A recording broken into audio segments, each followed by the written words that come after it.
Good afternoon and welcome to everybody. Welcome to this parallel session with the title Decision Support System to Manage Climate Risk in Real Time. This session is included in the framework of the URCC conference, Urban Resilience in a context of climate change conference. Before starting with the presentation of the first speaker, let me introduce the topic of this session.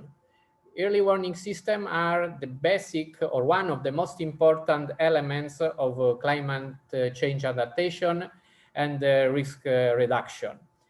Its main aim is to avoid or at least reduce the damage and the impacts caused from hazard. To be effective, early warning systems need to actively involve people, community, and facilitate public education and awareness of risk. Of course, disseminate message and warnings in an efficient way. And all these elements are a constant of this kind of decision support tool. On the other hand, early warning system for climate-related risk must really on a sound scientific and technical basis and focus on people and sector mostly exposed to risk.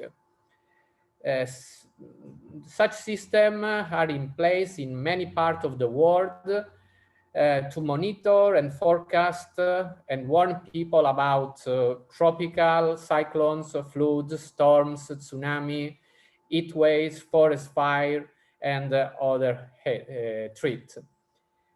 In this session, we will focus on hydrometeorological information and early warning system that save several hundred of lives per year, avoid disasters, and produce also additional benefits. This session presents several implementation and successful stories of early warning system and decision support system to manage climate-related risk. In any case, we can move now to the presentation of the speaker. Respect to the official program, we have to jump for the moment the presentation of Jeremy Anterola, and so we can move to the next presentation. Probably Mr. Anterola will join the meeting at the final of the session, so we can move to the next speaker, Mr. Joaquim Bofill, with the presentation with the title Implementation of an Early Warning System in Urban Areas, the Badalona Study Case. Okay, let me introduce the speaker. Mr. Bofill is a civil engineering specialized in hydraulic. His work is focused on management of urban drainage networks in cities, working on different research projects related to the delimitation of flood zone areas, as well as being part of the management team of 4 anti-flood locations located in the metropolitan area of Barcelona. Joaquim, the floor is yours. Whenever you want.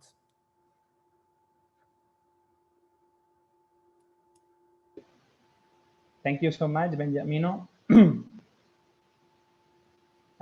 Could you see my screen? Yes. Okay. So let's put it in full screen. Now we can see the full screen. Thank you. Thank you very much. Well, good afternoon. I'm going to present to you the project titled Implementation of an Early Warning System in Urban Areas, Badalona Study Case, as mentioned, that we are currently developing in Badalona together with Suez, and Aquatec. Let's see. Here. Well, as it's well known, floods are a phenomenon that can occur over the world when it's not possible to manage an unusual accumulation of water. Floods can cause damage in both rural and urban areas, and in both regions with a dry climate and regions with abundant rains. Here we can see some examples of the effects of floods in different parts of the world, such, for example, Iran, Mexico, UK, and in Jersey. More locally, if we look at the latest flood event in Spain, it's remarkable, thus caused by the Gloria storm and by the phenomenon known as gota fria in Spanish or cool front in English. The gota fria storm, which occurred in January 2020, caused up to 13 people dead and more than 20 million investment was needed to repair the damage caused by to the public infrastructure. Here in the left photo, I think you see in the left, you can see an example of how a railway bridge placed in a town near Barcelona was completely destroyed. In the case of the cool front, or gota fria storm, which occurred in September 2019, affecting the Spanish Mediterranean coast, 5 people lost their life and another 30,000 were evacuated from their homes. Those are some examples of floods effects. Well, due to human activity and global warming, floods are becoming more widespread, more frequent, and also more extreme. Consequently, the risk associated with these events is likely to increase, as well as their associated cost. In the case of floods, if the concept of risk is understood as the combination of hazard, exposure, and vulnerability factors, the risk can be reduced by reducing some of these 3 factors. The hazard factor is related to the natural phenomenon that cause floods, which due to climate change are increasingly considered more extreme. The exposure is related to the possibility that an element is affected by a flood, and it's extremely costly to reduce it. Some structural measures, such as walls or gates, can be applied to reduce its exposure, but they are very, very expensive. So finally, we have the vulnerability factor. This factor quantifies how an element can be affected by flood. That is, if the element is prepared to resist, its vulnerability decreases. In order to develop measures to reduce the risk of flooding by reducing the vulnerability, Suez has launched an innovation project to provide cities with an early warning system against floods. And results from the Horizon 2020 Bingo project demonstrated that the implementation of an early warning system is one of the most cost-effective measures for the adaptation to heavy rains. Let's see the objective of the project. The main objective is to develop the flood early warning system itself. To reach this goal, a digital platform capable of processing real-time and forecast data is used to generate alerts based on the results obtained. Through the new flood early warning system, the digital platform will be capable of predicting floods in advance, using weather forecast information and introducing it into a urban flood model. The early warning system is based on the results obtained from the 1D, 2D flood model. And the system is also is able to evaluate the possible damage caused by flood. For this purpose, we introduce the damage curve for each type of soil to integrate it into the system. This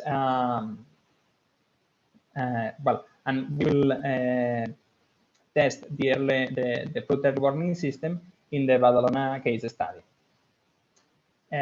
What it expected is that thanks to the flood early warning system, it will be possible to alert the governors and the population of a possible risk. In this way, it will allow them to take preventive measures and prepare in advance for the risk, reducing the city's vulnerability. But this is the typical image that you can see, that a practical example of how through a simple action it's possible to protect against floods. Well, the methodology that we followed. This slide shows in a schematic way the different parts that build up the system, the flood early warning system. First, it's necessary to define the data source and the requirements to provide information to the system. The input data is divided in three types: the current status of the system, then the weather, and then, and more important, the forecast data. All this data is received into the system. Secondly, we find the hazard and risk evaluation model. This model is in charge of obtaining information of the flood extent. For this, the data is simulated in the flood model, and the results are crossed with the damage curve from the Bingo project. Well, finally, the digital platform is in charge of processing all these results and displaying them to be consulted. And through the warning system, according to the emergency local plans, alarms are sent in advance to complete possible alarms are sent to the governors and to the citizens, giving them the chance to take actions, preventive actions. Okay. Well, the implementation case. Transferring the previous schema to an implementation case, the necessary steps in a concise way would be define the data collection system that will normally come from the sensors, basically distributed through the drainage network and from the drain gauges installed in the area. And for predicted rainfall data, we will have information from forecast image radar data rain.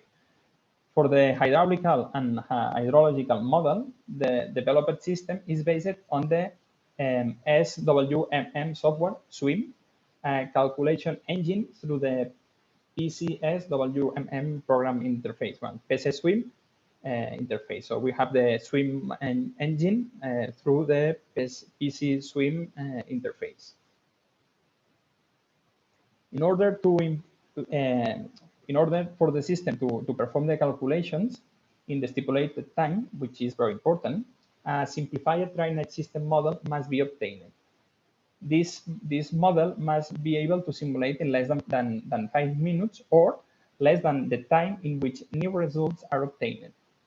I'm going to insist on the importance to perform the calculations with the established time. This is very important.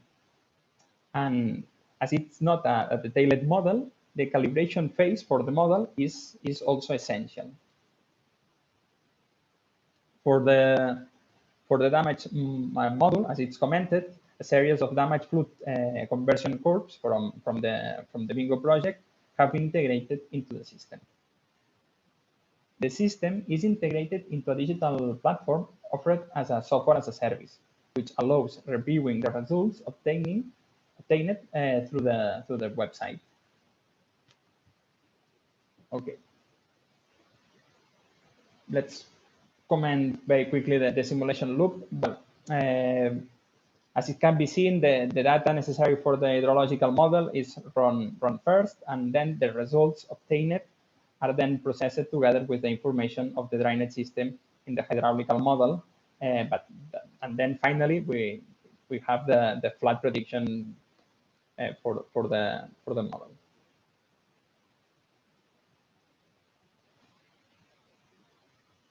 Let's see the preliminary results that we obtained. At the moment, there is a digital platform capable of integrating real-time data from the drainage systems and also prediction data forecast from radar images. Regarding the model, a simplified 1D 2D flood model capable of being executed in extreme conditions in less than 5 minutes have been developed for the Badalona case study. Furthermore, the model has been calibrated by comparing the results with previous events. We compared both water level in the pipe and the surface flooding during an event that we run. To give you an idea about the simplification process, the reduction in the kilometers of pipe has been reduced by 60% by eliminating the tubes with a smaller diameter.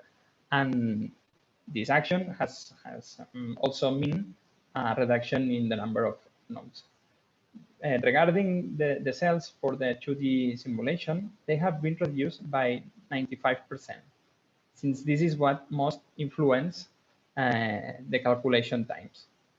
Cells that are not susceptible, how we do it? So cells that are not susceptible to being flat, to being wet, have been merged with others so as not to lose detail in the model. So we prefer big cells at the perimeter of the model and at the smaller cells at the flood area. Here we can see some examples. First, here we have the results from the model and the water level measured into the pipes. And here we compared the flood obtained from the model and running an event, and then the real consequence for this event in Badalona, in the city of Badalona. Well, next steps. By far, the most important next step is to integrate the flood model and risk assessment with the digital platform.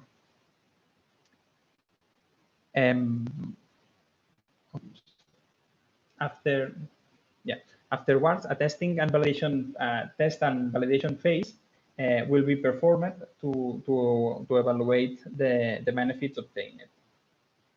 And then we have to check the dissemination alarms according to the emergency plans from the City Council of Badalona. Just to conclude, as demonstrated by EU Bingo project, for the case of Badalona, non-structural measures are presented as a good alternative to reduce tangible and intangible risks against floods. So, flood early warning systems will contribute significantly to the protection of assets and citizens according to the evaluation in real time of the potential impacts produced by floods. Thank you so much for your attention. Thank you very much, Mr. Bofill from Aquatech Suez Group for his interesting presentation. As said, we can consider the discussion for the end of the session. In this sense, let me to invite the attendees of this session to provide their comments and questions by the chat of the platform in order to have an interesting discussion on the final of the session. So thank you very much, Mr. Bofill. So we can move with the next speaker, Ms. Emma Gaitán, with the presentation of integrated climate services to validate real-time adaptation planning and operation. Ms. Gaitán, as a meteorologist and climatologist, has been working on climate change and meteorology projects for more than 10 years, analyzing their relationship with multiple sectors and in many regions of the world. She is working currently in the Climate Research Foundation. So Emma, the floor is yours whenever you want. Okay, thank you, Beniamino. Good afternoon. I want to share my screen.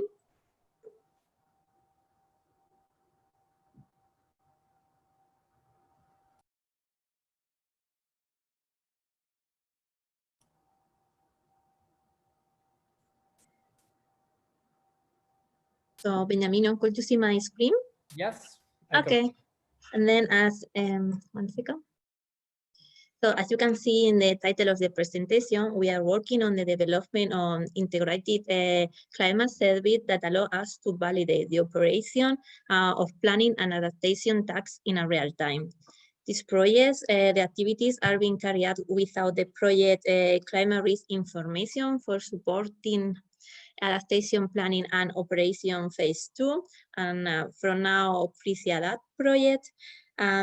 This project arises from the need to fill a gap, both temporal and spatial, between the analysis of climate risk and the implementation and operation of plans that reduce the negative impact associated to this risk and increase the efficiency. The best way to address this problem is to have a support tool that can be used before making decisions for climate service. This tool needs to cover all the temporal climate time scale and to allow for real-time validation of the resilient measures being implemented. As I mentioned it at the beginning of the presentation, these activities are part of the RESCCUE project, which has a duration of 36 months. So it's supposed to finish at the middle of 2020. The project has a budget just over 2 million euros, of which 1.3 million are funded by the European Institute of Innovation and Technology, the EIT. So this project will not be possible without the good job of the project partners. We are in total 8 partners and 3 external co-designers. And in addition, the project involves 2 problem owners with whom the pilot cases will be developed. So it is very important that the decision support tools were suitable for the sector and the region in which they are going to be applied. Therefore, we have selected 4 sectors and 1 region for each one on which the tool will be developed. These sectors are the flooding and emergency response, which is being implemented in Malta. The second one is water management for supply, agriculture, and environment, which is being implemented in Andalusia. The third one is energy planning in La Catamia, and the last one is port infrastructure and operation, which is being implemented in Valencia.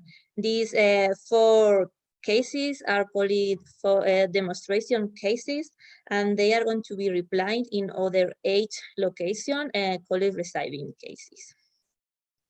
One of the points in which more emphasis we want to do inside the project is the necessity of work in all the temporal scales, from the nowcasting until the climate simulation. That means that we need to know information about what is going to happen during the next 6 hours, next 3 days, as well at the end of the century. And to this end, we had created 2 tools. The first one is the climate risk information tool, called it CRIT, that includes all the information related with long-term prediction, seasonal forecast, decadal prediction, and climate simulation. And on the other hand, we have the monitor extreme events tool called MET that covers all the information related with weather forecast. This project, RESCCUE, has 7 work packages. We are all interconnected and fit into each other. The work package 1 is the beginning of the project, with all the information about the needs and gaps related to each sector and each region selected for the project are collected. Work package 2 is in charge of collecting all the weather and climate information that will be used through the project and ensure that this information meets the minimum quality requirement for guaranteeing the success of the tool. The information generated inside this work package will be one of the implementing in the platform of the project. Then we have the work package 3. This work package is in charge of collecting, analyzing, and sharing all the information on impact associated to each sector. The work package 14 is the responsible of the developing of the tool and the integration of all the information collecting through the project into the platform. And finally, the work package 5 is in charge of all training, adaptation, and replication activities of the tool. In parallel, we have an extra work package, the number 6, called Forging Resilience. And inside this project, we have developed a pilot project launched in Andalusia, where we have done a roadmap on adaptation to climate change. All these activities are coordinated within the Work Package 7, which is the responsible for the proper functioning of the project and its future continuity. Within this project, we try to maintain a synergy with other European projects. For example, some of the climate information comes from the Copernicus project, and some of the impact had been identified with our RESCCUE project. And now we are currently more or less in the middle of the project. In order for the climate service tool to be as useful and easy to use as possible for the general public, it is very important to have feedback about the needs, the requirement, and the expectation that they have about these tools. That is why within the project, we give a lot of importance to the creation and design of the tools. And we call these activities co-design and co-creation, because we think that it's a good idea to do together with those who are going to use this platform or this tool. And the methodology used is the following.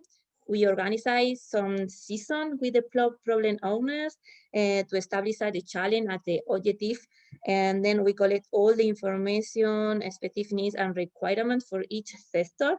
And then with this information, we made a prototype tool, and we made a completely simulation of the entry process from the hazard analysis to the validation of the proposed method.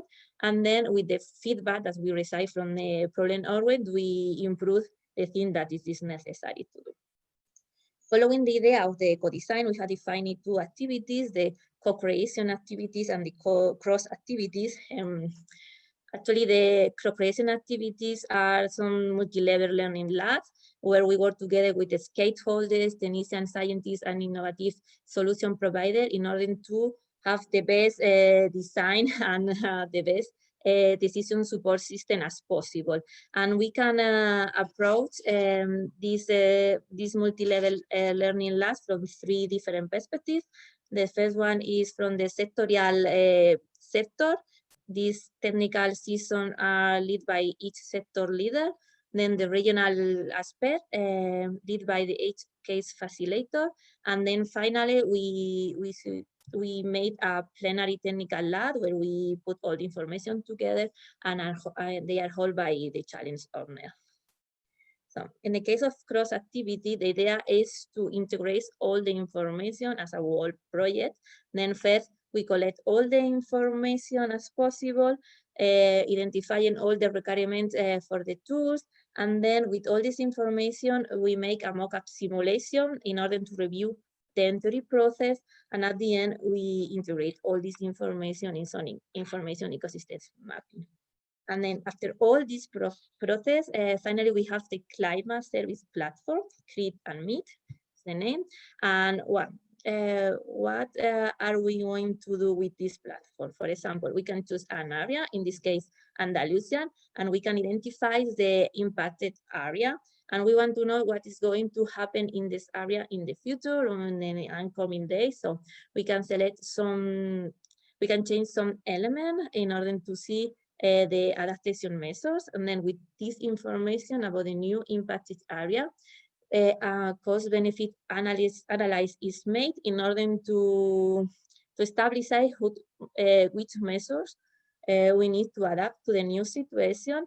And then these measures are validated, and in case that it is necessary, we can go to the beginning of this process, change the elements, and start the cycle again. The Create and Meet tool is an evolution of 2 previous tools.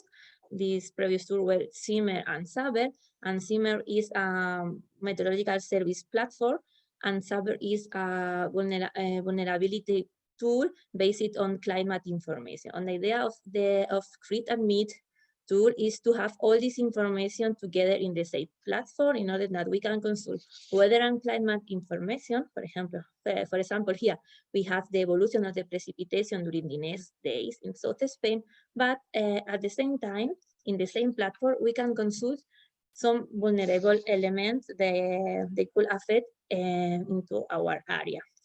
At this moment, and this point of the project, the vulnerable element tool is available only for Andalusia and is most focused in agriculture. But the tool has the option to add, modify, and delete vulnerable element, and is supposed at the end of the project, this model will be able for all the demonstration cases and receiving cases. And in the future as well, we will have a third module, the cascade effect model, where this model gives us the possibility to analyze what is going to happen in one area in one sector when an extreme event occurs. For example, we can make a flood simulation and see the impact of this flood simulation, for example, in the electric power infrastructure, and analyze or have information about how big the extension of this damage will be in the future. And then after 15 months of work in this project, the conclusion that we have obtained is this is very important to work in a continuous time scale in order to connect climate risk analysis and the validation of the adaptation method. Integration gives of vulnerable element and climate-related hazard gives us the opportunity to increase resilience and efficiency under climate risk. And it is very important to co-design and co-create the tool with the people who is going to use at the end this platform. And then during the next month and the end of the project, we are working on improving the platform, and we would like to introduce operational risk analysis at seasonal time scale and maybe some feedback adjustments from the cost benefit analysis. And yeah, that is all from my side. Thank you.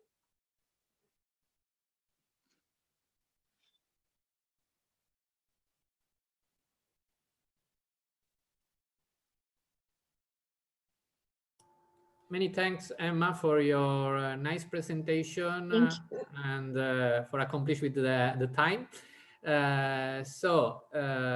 We can move with the third presentation. I remember that we have, for all the attendees, that we have the possibility to have a strong interaction with the speakers by the chat of the platform, collecting the idea is to collect all the comments and questions for the last phase of this session. So as said, we can move to the third presentation, A4EU, the Anywhere platform to manage risk in real time, presented by Xavier Llort. Let me to introduce the speaker.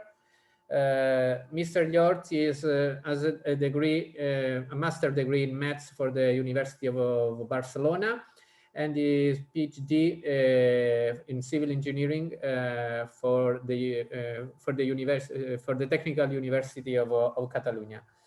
He joined the CRY-UPC research group in 2002, where he did his dissertation on the error structure of radar rainfall and its error, working on both ground and space-borne radars. Until May 2011, he worked as the development head of CRY-UPC, and he has been enrolled as head of research and development of HEITS. He currently works in HEITS and has participated in several European research and development projects, as well as other public and private projects. His interests include precipitation estimation with focus on applied solution, early warning system, and decision support system. So, Mr. Llort, whenever you want, the floor is yours. Okay, thank you very much. Can you see my screen and hear me? Yes, perfectly. Okay, good. I'm Xavier from HEITS, and HEITS is a small company in Barcelona, and we were partners of a European project called ANYWHERE-H2020. It was a project, it ended a few months ago. It was a project of the H2020 program of the European Union, quite a huge project, and it was focused on developing tools for dealing with all the risk cycles. So with trying to predict and to better manage risk for based on different weather-based risks. The consortium was made about of 34 partners. The budget was 14 million euros. And the partners were divided on 3 categories. There were 12 operational authorities, that means civil protection, water agencies from different parts of Europe, 13 partners from the research side who developed better algorithms, better data, etc. And 6 industries and SMA partners that developed tools for the operational authorities. Several tools were developed in the project and tested in the different sites, always with a focus that is an innovation action. So the mandate was to develop tools who can, after the project, go to the market. The different pilot sites were in Catalonia, in Liguria, the Swiss Alps, so Savonlinna in Finland, but also Corsica, Andalusia, Stavanger in Norway, etc. So there were tools developed for all those partners, and what I will present today is the tool developed for Catalonia that it's called A4CAT. Anywhere for Catalonia. And the idea of this tool, it was, or the starting point of this tool, it was that usually in this moment, most of the emergency management centers have a lot of information, but this information usually is spread in different sources. So they go to a given website to see the weather forecast or the weather warnings from the National Meteorological Agency. They then go to another website or another system to check which is the data from the water agency, or the data that comes from another network, etc. So there are many information, but spread in different places. So it's difficult to compare or to combine this information. Also, there is a lot of information that exists, but it's not used because it's not easy to deal with it, or it's not in a standard format, or it's not available. So the idea of the objective of the platform was to make a single entry point to all this information. So in a single place, you can deal with all the information, go quicker, and take better, let's say, decisions. Integrate all the data, so not only maps, but the data itself, the values, so you can play with them. And this allows to creation of new products as combination of the different data sources. And which is maybe the main objective is that this allows to cross information and issue warnings based on both elements of hazard, of products of hazard, and elements of vulnerable elements. So the information is structured in different categories. The first category is the information of hazard. Here we have all the information from different algorithms of the project, sensors, official warnings, local products, local sensors, etc. Everything that can help you providing information about the hazard. Then there is a second category about vulnerability. Here there are risk maps that you may have, vulnerable information, critical points, etc. And the platform, what it does is that crosses those 2 categories in real time and provides you an assess of the elements that potentially or can be potentially affected in the near future. There are also other categories like data in real time from incidents, 112 calls, traffic incidents, crowdsourcing information. There were partners only working on extracting data from the social networks. And there is, of course, a set of tools to play with cartography, searchers, etc. So all the information is displayed in a very intuitive interface that with geolocalized. You can put all the information here, navigate in time. There are different categories, the hazard information, the risk information, cartography, a set of tools to play with the data, and the platform crosses hazard and risk information in order to provide a dynamic impactment assessment. I will explain an example of this part that is, I think, the most interesting. So for this, I will explain a little bit the part of the hazards. The project, as I told, there were 12 partners from research institutions that worked in providing better hazard products in different hazards were induced. If you go to the website of the Anywhere, you will see there is a catalog of products developed in the project. You have products for a meteorological forecast, for floods, for storm surges, for a snowfall, etc. If you go, for example, floods, you can end with a description of the products that are available. And here you have the complete the address when you will have the complete catalog. And I will only talk about one of those products, that is the river warnings. The river warnings is a product based on radar information. That what it does is it aggregates all the rainfall provided by radar, both observed and short-term nowcasting. It aggregates in terms of the catchment for each pixel, which is the catchment that it defines its pixel, and it compares to IDF, intensity duration frequency curves. So it assesses how extreme is the precipitation that is both observed and forecasted, and provides an assessment of which are the areas that in the near future may exceed a given threshold in terms of return period. And this information can be used to activate, for example, counties or municipalities if something is forecasted to happen inside this area, but also can be used to activate critical points. For example, in this example, what we did is we took all the information that already exists, so there is not new information about the critical points. We used the areas calculated according to the EU flood directive. So, for example, this is an example on a river close to Barcelona. This is Llobregat River. And here we can see the areas that, in this case, is the water agency calculated according to the European directive. And we can see also different elements that are on the field inside those areas. For example, we see a school that is inside of the area of high hundreds return period. We can see a couple of industries inside the 10-year return period area. We can also see a road crossing this area. So all of these are vulnerable elements that might be affected in case of flooding.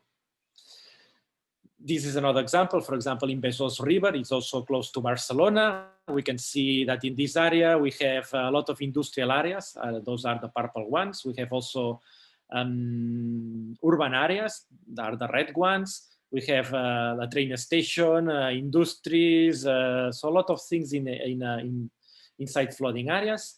Then what we did is we did a massive process of assigning to one of each of those points a threshold value based on where they are located. So if they are located inside the 10-year return period, they have a threshold of 10 years.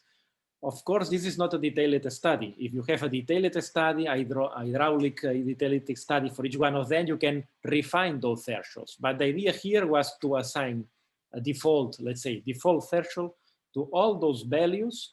There are thousands defined in the Catalonia area, and so we have a threshold. Then we link each one of those points with a hazard product that can be a sensor or can be the product that I explained before, for example, based on radar. And then in real time, it's easy. If the hazard product exceeds the threshold of each one of the points, those points are automatically activated.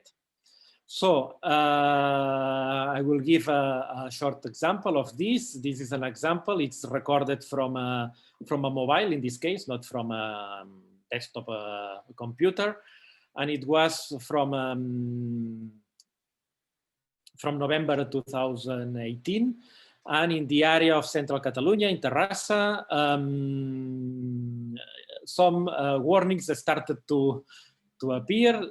First of all, they were based on rain gauges that were exceeding a threshold of 10 millimeters in half an hour. So it's not a big rain, but it was raining for a long period. So we can see that the different graph of those. Also, if we look at the radar, we see that there is a static storm in this area.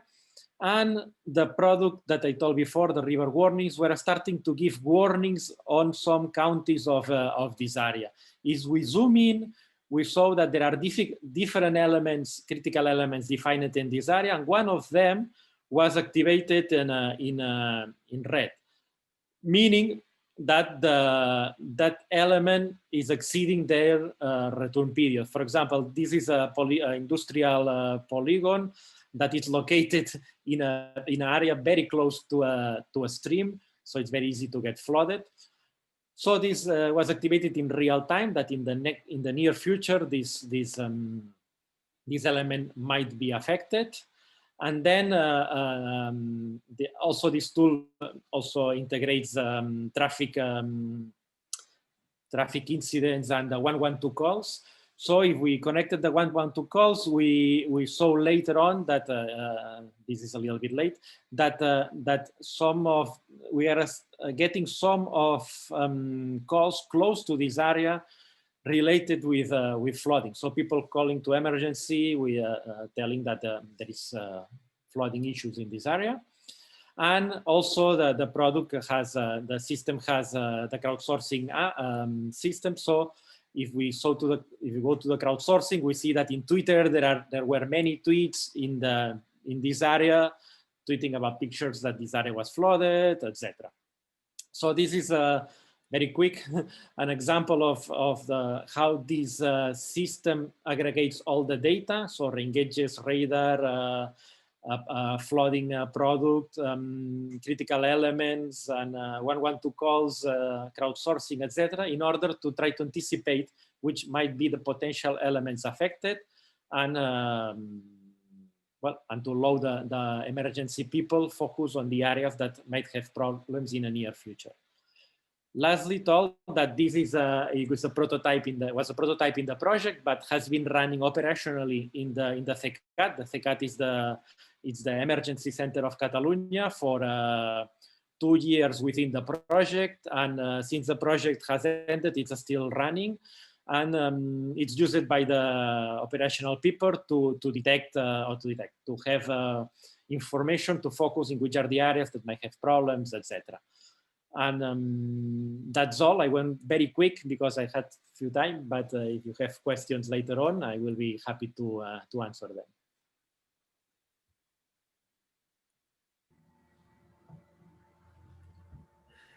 Thank you, Mr. Llort. Thank you very much for your interesting presentation, combining the scientific part with the description of the tool and the service that you are providing with your product and with your project. As said, we can consider all the discussion for the final part of the session. So we can move with the last presentation that, according to the official program, was the first one. Welcome, Mr. Anterola. Welcome in the session. Mr. Anterola explained us the work with the title Green Scenarios, Building the Business Case for Nature-Based Solution via Decision Support Software and Citizen Co-Creation. Let me introduce the speaker. Mr. Anterola is a senior level experienced landscape architect and urban planner with approximately 12 years of professional experience in the field of architecture, engineering, and construction. 11 years at Rumble Studio Dreisettel, 1 year in HOK Design and Planning. Having led multinational teams and managed projects around the world, he also specializes in sustainable certification system and lead research and development project division, blending research in climate adaptation solution. So, Mr. Anterola, the floor is yours whenever you want. And thank you very much for accommodating my schedule today. I appreciate the chance to get to talk, and I apologize to the others that I was not able to take part. Unfortunately, with the whole Corona, so many digital meetings, but I'm happy to be able to present a green scenario and more of a focus on the collaboration, the software-based collaboration platform focused on climate adaptive planning. So I'll just continue. I know we have a limited time and try to give you an idea of what we're doing and how we believe it's a new way of approaching planning, of using the digital tools that we have available. And so the three people behind the paper here are listed on the page, my partner and from our Danish office, Marius Hermansdorfer, together with a PhD candidate from the University of Aalto, Kainborg. And the intent of today is three main intents. Well, I want to show maybe how practice can impact research and lead to innovation. So coming from the build side, looking how to systematically apply it, and then how to reapply it into practice.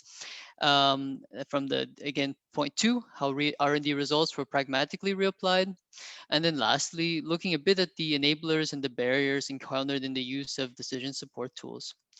So believe we don't need to spend too much time on reason one as to why we looked at this theme. But climate change and urban development, when we look at the extreme situations of extreme flooding and cloudbursts, extreme drought, extreme periods of heat, it's no longer, it's really a reality. And we feel it, especially in all over the world, but myself living in Europe, we even feel it here in Hamburg, where it's supposedly supposed to be a cold and rainy area, but where in summers we're still approaching these extreme extended periods of heat and then a lack of rain in other parts of the year. And how do we approach this? What have we found to be the correct response? And the term of nature-based solutions or blue-green infrastructure is a part of our current lexicon. But when we look at these projects, this is a project from the early 2000s. This is a park that 99% of the time functions as a park, but then that one time a year, or there's now more than one time a year, where it needs to provide protection, where it needs to be safe and integrated, it can convert and become a multifunctional space. So we learn how nature can serve as a tool for understanding how their functions can be integrated into our urban developments. And with the main goal of course, creating adaptive, of livable, of resilient cities. However, what we face in the practice, in reality, is different from what is it that we see in these pilot projects. We see that planning takes too long. We see limitations in resources. We see that planning is never straightforward because planning always involves stakeholders and stakeholders with different interests. And at the same time, even though it sounds simple, planning is complex because the decisions that are being made may not always be clear as to why these decisions are being taken. And this led us to, in the research phase, taking the collection of projects and understandings of what we wanted to pursue in our R&D department. So we looked and saw that there are three main research questions that arrive. So why are these elements, these projects that I showed you here, why are they exceptions rather than standard ways to approach planning and design? Are there practical methods or data necessary to communicate and convey these complex requirements, especially what does it mean to have climate adaptive planning? And in the end, how can we take these exceptions, turn them into standards? How can we communicate properly? And in the end, have informed decision-making process result? How can we reduce the risks that are involved when needing to invest in these nature-based solutions? So we took the experience and we started to pursue this in terms of research projects that looked, on the one hand, here is KURAS, which is a German-based research project focused on sustainable rainwater management and wastewater systems. This would then be translated into a second one in Networks 4, which was another project focused on blue-green infrastructure, pursuing these on case studies. You know, we develop together with a large consortium of research institutions, universities, as well as practitioners, methods such as informational sheets to different tools. We looked at the different tools to look to systematically understand them, and looked at methods to be able to convey what these tools could provide for citizens, for the people that are building them. We took this level of information, and if my page wants to slowly move to the next page, you never know. Maybe if I press here. Okay. Of course, it stops here. But what we did with this, with the next, is to look at how to test this and how to take these methods and these processes here. I guess I'll have to maybe stop and jump here because I didn't want to continue. and looked at how to reapply this in practice, how to take the methods that we had in our closed box and to test with the stakeholders to understand what needs that they have, what is it that was necessary to be planned. This shows here a bit of this, what I've just explained, in a more compact form. So starting from the practical side of building projects, as well as adapting strategies, working in R&D, we have been able to develop what we term Green Scenario. So Green Scenario is a planning and design tool that combines software, data, and with consultancy onto a collaboration platform with the primary intent of making climate adaptation planning simpler. So we take process, combine it with data-driven results to create a solution together with those who are involved and those who will be affected from the planning that we have to undertake. There are 4 key topics that we cover within this collaboration platform for climate adaptation, and those are listed here on the left. We have water, so stormwater, flooding, potable water consumption. You have open space and green related to biodiversity or to green space or green factor. CO2 sequestration, as well as air quality improvement. You have microclimate related to heat and shade, and as well as economics and in terms of investment, in terms of operational costs. So you take these 4 topics, we look at specific areas that are being planned at the city, we analyze, simulate, and optimize for different developments, and we project this onto an online platform or a dashboard. This dashboard itself, which I'll get to in just a moment, focuses on 3 main points of analyzing and setting goals, what needs to be achieved prior to creating solutions. So step 2 of iterating and evaluating, and finally landing at step 3 on optimizing solutions. Now, this has been a method that we've been applying in various places throughout German-speaking countries at the moment, but also within Denmark, and soon in Asian cities, we have pilot projects running. And this is a tool that we use to work with cities, with developers, to make their planning clear and visible and understandable, what it means to plan with climate adaptation tools.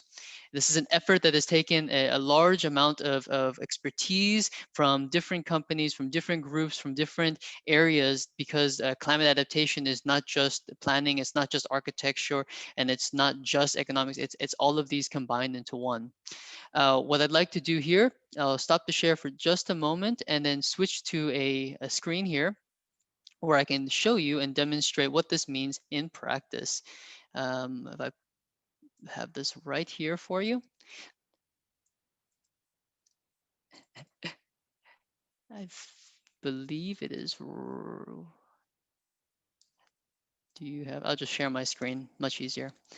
So what we have here is our Green Scenario platform. So on the one hand, what we want to do when we look at sites is, let's take a typical site here. This is a project in Zurich where we know we have an existing solution or a building, and we need to find out what tools will help improve the before listed factors. How do I improve stormwater management? How do I check my biodiversity levels? What happens in terms of heat and microclimate? Even before we plan, we know that we have very low thermal comfort levels, that we have a heat island effect reduction that is basically non-existent, because we're planning with very hardscape materials. But when we start to look at what tools are available, from green roofs to green spaces to a choice in new materials, we start to approach a way to compare existing and proposed solutions in an objective way, in a transparent way, and in a way that uses the data that tends to be relatively complex, in a method that is also visual. So we can see the effect, we can compare solutions between before and after. A second example could be how we've then optimized the development and played around with the different tools available. What happens when we just plan with green roofs? Well, we can improve, of course, open space, we can improve air pollution removal, but what happens if I want to plan with a lot of vertical green? Is there a market improvement or not?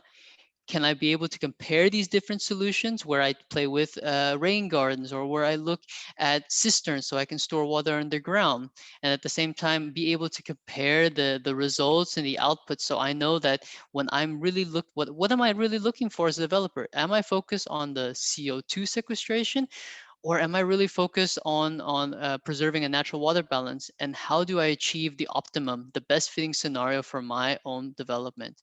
And this is a method that we're applying in various projects where we're able to quickly take the material and translate it into a way that people can understand, and the people, not necessarily just the landscape architects, the architects, engineers, but also for citizens that are involved in the process, for politicians that need to make decisions, and for those that also want to understand, well, if I want to plan better, I need to use the data I have available, I need to be able to show this, and I need to communicate it. In the end, informed decision making based upon evidence, based upon facts, away from the gut feeling. And in this way, we believe we're hopefully opening up a new way of thinking, one that others have been doing from all sides.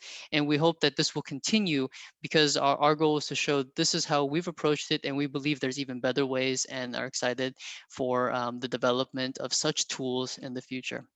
So with that, I would just say, thank you for letting me give you a brief presentation today. And I think it's time for the discussion round. So thank you. Many thanks, Mr.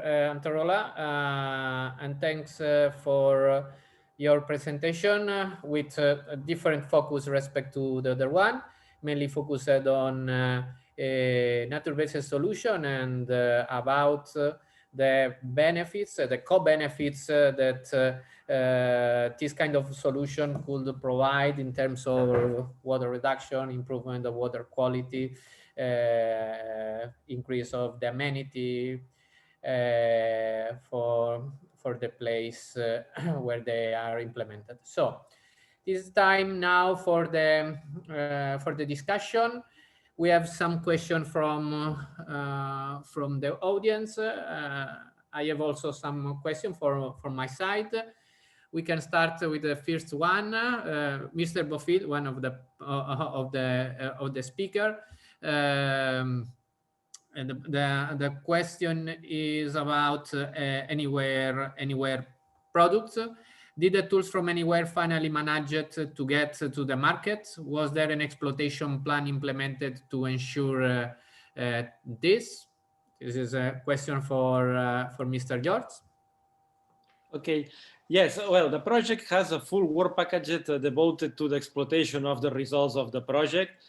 And let's say it was successful at half. So there was not an exploitation as a whole project of all the tools as a whole in the project, but the different partners reached the exploitation by they own. For example, in our case, we are one of the developers of one of the tools. Our tool was implemented in Catalonia and as a whole region for the regional civil protection, and also for some elements located in a flood-prone area in the Delta de la Tordera.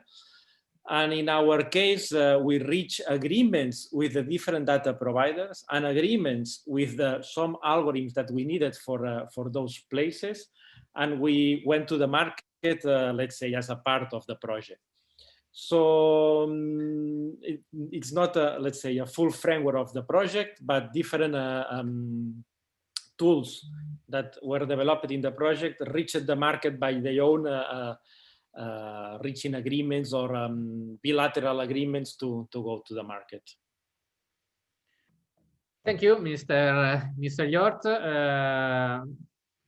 Management team saying me that other questions are entering for the discussion. I have someone else. For example, about we have seen several experiences from different kinds of projects, private in the first case, for the example of Aquatech, public project, Greece Adapt, Anywhere, the last one, Green Scenario project. All these confirm the great concern of public and private entities for this kind of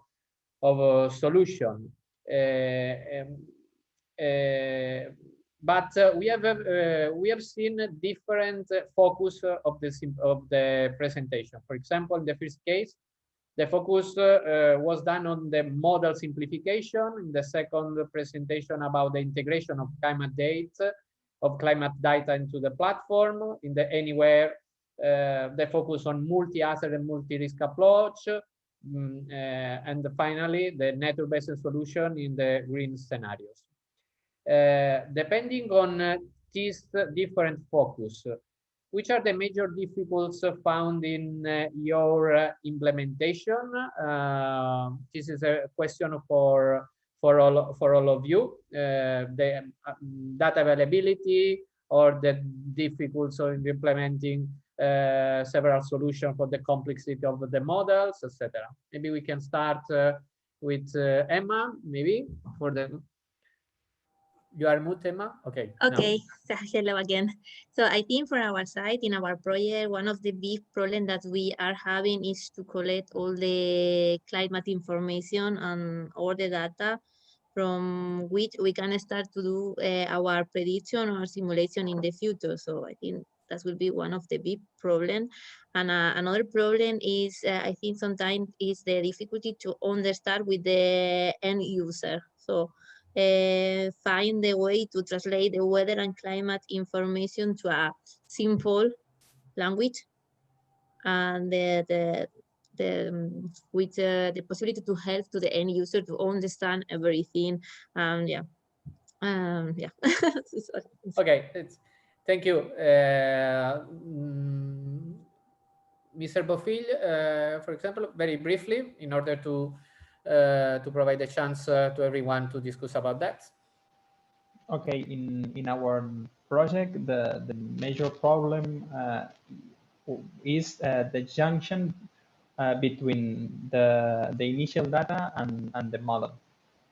In other words, we have the model and we have the initial data, and we need to combine them and obtain results. And for our side, this is the major problem that we found. Okay, thank you. About the Anywhere product, Mr. Llort.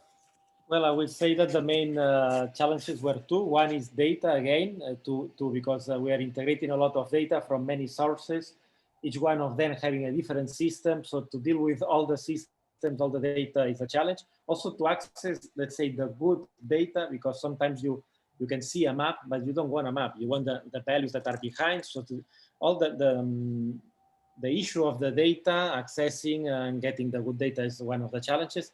And the other might be the robustness and reliability. So those are tools for civil protection, and let's say they cannot fail. And this has two phases. One phase is the tool itself, so the tool cannot be blocked, it should work. But the other is the algorithms or what is behind. So the warnings somehow must be reliable, or must be, or has to be clear which are the limits of the algorithms or the warnings issued, etc. So I would say data and robustness of the platform. Thank you, Mr. Llort. We have some question for Mr. Anterola. So, Mr. Anterola, you can answer to this question, but we have other one. For example, can you explain further what the green factor score is? And another one, how to obtain the data to incorporate multiple factors in your tool. Some aspects require actual tests and they can be varied over time. Have you considered such aspect? These are questions for Mr. Anterola. Okay, I'll try to do 3 questions quickly, but in a good way. Okay, so the first question to the difficulties, because we're operationalized, so we have been developing the technology and the tool in line with the research, but we've also been in the field testing with clients, and which is why we've been able to run pilot projects, but at the same time run this for various projects so we can support development. The bigger hurdle, the tougher part is actually less the technology, it's actually more the communication. So it's working with people to get over and to understand the reliability of the data and the results, and how to translate that reliability of the results into both something that's that makes sense because it has to be a pragmatic tool for planning, but also one that's based on the correct data. So there's this middle line of when you simulate quickly and you analyze quickly, there's always hesitation. Is that exactly what I need? And at the same time, the question is more, what is it you're trying to achieve? So you have to be able to balance these, the more human side, and that's why we provided this as a way, as a link. So software is our link between people to come to solutions, not software as a solution. To the other question, very quickly, green factor is a standard, I have the German word in my head. It's a standard method that's being used as a way to, between blue-green elements, so things like rain gardens and these different tools in like green roofs or facade, vertical green. And it's a standard that was developed in Berlin in the 80s, but then since then has been developed further, particularly in the Nordic cities such as Finland, where they're using it extensively in Helsinki, but also in Sweden and Norway. And it provides a way of being able to, simply said, show how green you are, but this is based upon a series of various calculations. So an example is a residential development needs to hit a target score of 0.9, and the goal is either to go above that, or at least to see how far away am I from this. So this is what the green factor is. I'm happy to send more information afterwards. The last question was related to,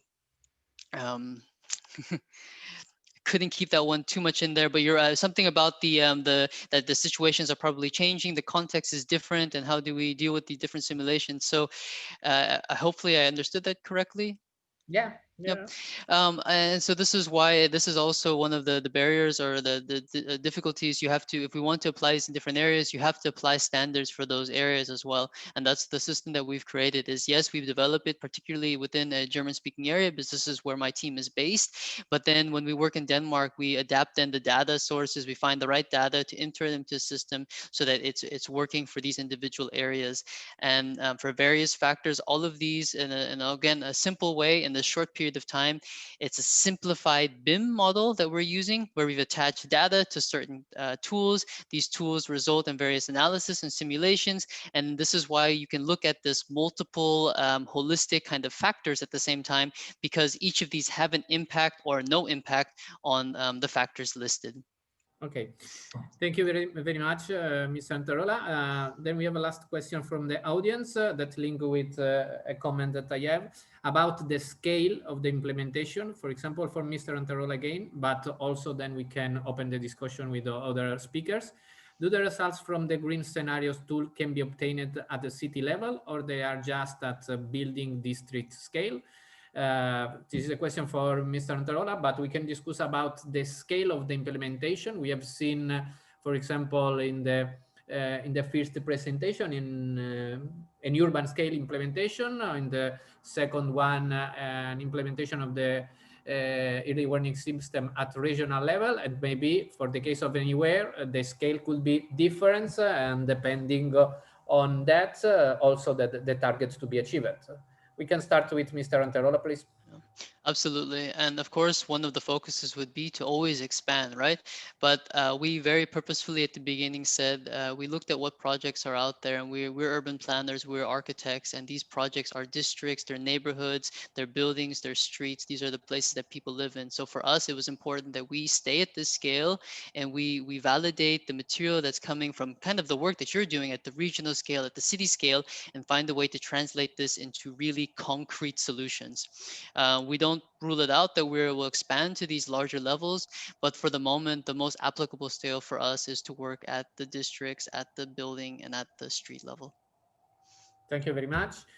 Mr. Bofill, about the urban scale implementation of your case.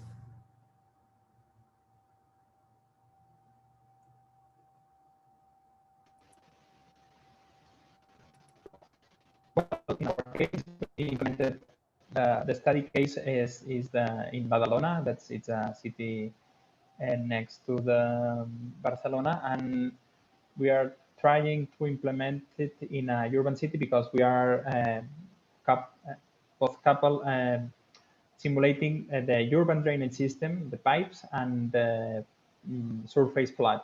So for this case, we are searching places where we are checking cities or implemented in cities. Thanks. Okay. Thanks. And for Ms. Gaitán, an implementation at regional level like Andalusia? Yes, I think for us it's important to work in in different levels, from local scale to regional scale, because in some cases we are evaluating what will happen in a farm or in a field. So we need a very local scale information, but sometimes we need information from a region like Andalusian. So the idea, or our idea, is to work from local scale to regional one. So. Okay, and from Anywhere site? Yes, in Anywhere, the tools has been implemented at, let's say, all levels, from a national level. So for example, one of the prototypes was a prototype for the CNEM. It's the Spanish National Civil Protection Agency. And now we are implementing the tool as the core of the RAN, la Red de Alerta Nacional. So that, like a warning level at a warning network at national level, regional, Catalonia area, municipal. Within the project, we implemented into municipalities in Portugal, Mafra and Setúbal, that are close to Lisbon. And now we're implementing it in 32 municipalities in Alicante. And even at single element at risk, we implemented it in camping sites located in fraud-prone areas in the Tordera River and in the Delta in Catalonia. So let's say from a single element at risk up to a national level. So we touched all the levels. Okay, thank you very much. I cannot see any more questions, but I have maybe the last one. We have seen a lot of tools and a lot of platform in this section. Of course, the knowledge, the intelligence, the engineering part is behind of each one of these platforms, but maybe in this moment, an essential part is also the ability to propose intuitive, transparent, and collaborative tools. So these are three words that I have seen in the last presentation to engage communities and stakeholders. So which is your opinion about your experience with the clients during the implementation of these tools, these products, this kind of early warning system at different levels? Maybe we can start with Jeremy again, and then we can follow the same round. Okay. Sure. I mean, what I find, what we find to be particularly important is how people play a role in here, and how, when we look at the planning process as it is, it's actually less about necessarily the final solution, but it's more about the process of getting there. And so these tools that we have, when we look at them as an enabler, they really provide a way to showcase what's new, but also a green roof is nothing new, a rain garden is nothing new, but it's how it comes together and how it's communicated, where people can understand the effect that they have. This is something we want to be able to further see. So in this sense, how we integrate people in the design process by using digital tools will be critical, and also their acceptance in the future too, because there's always this kind of maybe a lack of wanting to accept what comes out of a computer. So we have to find this really clever balance, and I think that's actually the biggest hurdle that one will face, and less on the technology side. Thank you, Mr. Anterola. We can move to Ms. Gaitán. So I agree with Jeremy that the end user need to understand what they can find in the platform, how they can use the tools. And then I think when they are involved in the co-design and co-creation on the platform, everything is easier. And then I think in my case, or with my experience, I saw that the people doesn't want extra information. They just want the information related with the area. So I mean, I work in agriculture. They want agriculture index or values. that they are going to use. But if I'm working in another area, like urban areas, they need information related with this topic and not with other ones. So, and this is what I saw in, in this project. Thank you, Emma. Thank you very much. Mr. Llort, from Anywhere, you have reached an app and the product that seem like very good as a visitor for this kind of a solution. Yes, we try to make products easy to use, but it's true that behind there is a lot of science. And what we realize it depends on the user. The users from regional or national level, they have expert people who really want to know the details of what is behind, to know how it's working, what are the limitations, etc. But when you go to, let's say, more local levels, go to the other extreme, that it's maybe an activity at risk, usually is on the other side, people that they just want something that works, and they are not experts on the topic, and they want just a tool that is easy to use and it works. So it depends on, in my opinion, it depends on which is the level. And of course, as Jeremy said, from the feeling of the people and in trying to make easy tools to communicate to the people the things, it's maybe what is most important. Even though behind there is a lot of science, and for example, me as a scientist, sometimes I don't like to hide what is behind, but some users just want something to play and to understand the data, and they do not want to go into the details of the algorithm that you have done. Thank you very much, Mr. Bofill. From the point of view of a private company, these issues. Yeah, in the same line, it's important to be collaborative between all the stakeholders.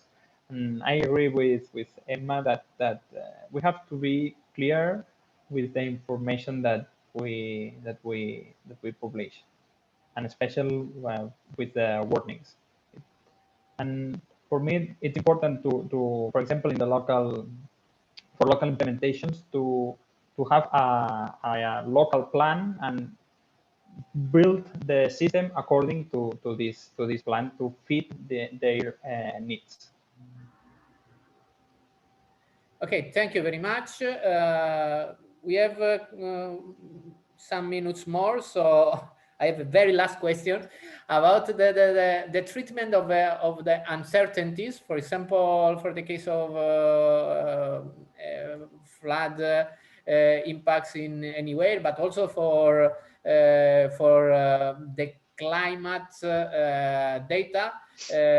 Which is your experience or your philosophy in the uncertainty treatment in your tools and your system? Maybe we can start with Ms. Gaitán. Okay. So I think it's a very important point in every weather forecast or climate projection. We have uncertainties and we have to come with them. And then I think that it is very important to give how do you say a range of possibility, especially if we are working in climate projection, that is not so compact all the information like in the weather forecast. So in that we have to work with this with different situations, and we have to include the uncertainties in our prediction and in our projection, and try to manage them as better as possible. So I don't know what. Thank you. For Mr. Llort, for example, how can we translate this uncertainty from the source for the climate data to the impact, and how can we communicate this uncertainty to the stakeholders or to the final users of this kind of information? Yeah. In the project, there were several algorithms dealing with uncertainty, so which is the chain between the uncertainty in the raw data, for example, in the weather forecast, up to the uncertainty in the impact. So there are different ways or different algorithms tracking.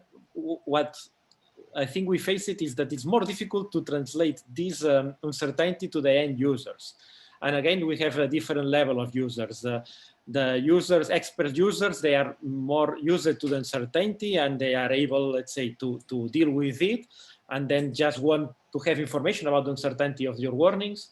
Other users just, they want a binary solution, just tell me yes or not, which is very difficult because you have to balance between crying wolf effect, so make it, or maybe skipping some real warnings. So it's a very difficult balance, and I don't have any recommendation on that part. On the other side, if you have recommendations of how to communicate uncertainty to the end users, they will be very appreciated, because I think it's one of the, let's say, yeah. It's the challenge, yes. I agree. Okay, so thank you very much for all this very interesting presentation. For my side, I'm satisfied with the dynamic session that we had. Many thanks again, ladies and gentlemen. We have not other questions, so we can close the section here. Again, many thanks, and see you tomorrow. Thank you. Thank you very much. Have Thank a you nice very day much. there. Thank you. Have a nice Take day. care. Bye. Thank you. Bye-bye.